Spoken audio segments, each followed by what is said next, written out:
Welcome back to the channel. आणि आज बऱ्याच दिवसानंतर मी इकडे आकुर्डीमध्ये आलो, म्हणजे इस्कॉन मंदिरामध्ये चाललो। कारण की जेव्हा जेव्हा मला वेळ मिळेल तेव्हा मी इस्कॉन मंदिरामध्ये जात होतो।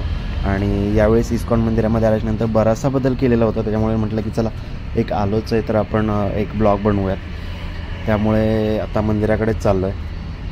आणि इथे एक साईडला पूर्ण कचरा वगैरे असायचा, सो पूर्ण तो क्लीन वगैरे केला आहे मस्त, आणि रस्ता पण मोठा केला आहे, त्याच्यामुळे जाताना फार भारी वाटतं आता, म्हणजे सगळं व्यवस्थित केलं आहे आणि बराचसा चेंजेस केला। हे आहे मंदिर इस्कॉनचं, सो खूप छान आहे। म्हणजे जेव्हा मला इच्छा होईल तेव्हा मी इकडे येत असतो।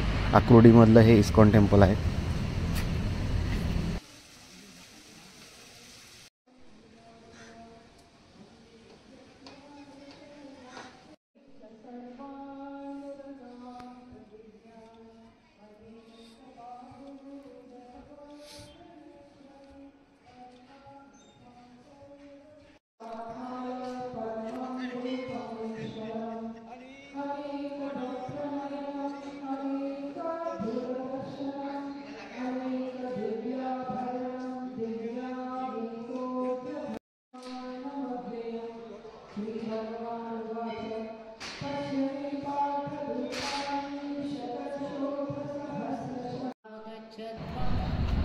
आणि आता आतमध्ये दर्शन घेतल्याच्या नंतर थोडंसं प्रदक्षिणा मारूयात, कारण की आतमध्ये थोडंसं काम चालू आहे, त्याच्यामुळे एक साईडने दरवाजा बंद केला आहे। पण खूप सुंदर मंदिर आहे आणि खूप शांतता आहे। बऱ्यापैकी पुण्यामध्ये इस्कॉन मंदिरं माझ्या मते 2-3च आहेत। एक कोंढव्यामध्ये आहे, एक आकुर्डीमध्ये आहे। तो इथे मी नेहमीच येत असतो, मला जेव्हा जेव्हा वेळ मिळेल तेव्हा मी इथे नक्कीच येत असतो।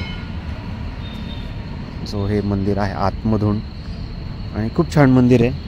आणि सगळ्यात महत्त्वाचं म्हणजे जेव्हा आपण इथे 7 नंतर जेव्हा आरती होते इथे ना, तर आरती झाल्याच्यानंतर इथली जी खिचडी असते, म्हणजे इथला जो प्रसाद असतो तो अतिशय सुंदर असतो, फार उत्तम असतो।